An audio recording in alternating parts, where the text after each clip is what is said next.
Mathematics 2, May 2016 exam, question 6. The results of an experiment are given as follows. Draw a sketch of the data. Well, that's fairly straightforward. You can use crosses if you rather than dots. That's just what Excel gave me. Now, the Pearson product moment correlation coefficient, let's just have a look at the equation for that. There it is.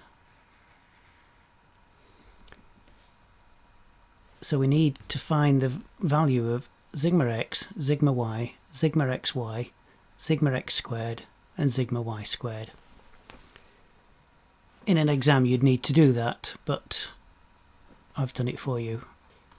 So the values are there: sigma x, sigma y, sigma xy, sigma x squared and sigma y squared. They won't take long to calculate those. Now if you look at the Pearson's rank correlation coefficient, you've got a term here which is n sigma x squared minus sigma x all squared, and you've got this second term here which is n sigma y squared sigma y all squared. It's worth calculating those separately before you and writing them down or sticking them in memory or something. So I'll do those separately. Now we'll calculate the Pearson's rank correlation coefficient,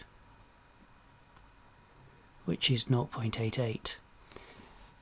If this coefficient is greater than 0.5 or less than minus 0.5, it's worth continuing to calculate the line of best fit.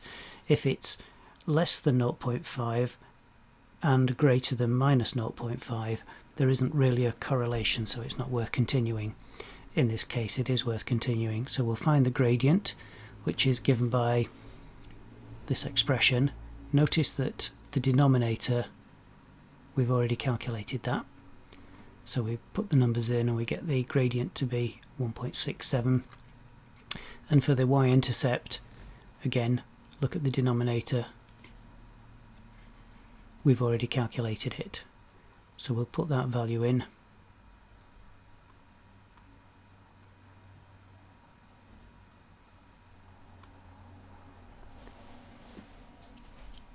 And now we'll add the line. When x is 0, y is going to be 9.4, and when x is 5, y is going to be just short of 18. So if we draw that, we get the line going through the axis there. In answer to part 4, how can you check your calculated values are correct? The answer is, if the data is equally spaced on either side of the line, then we can be sure we've got it correct.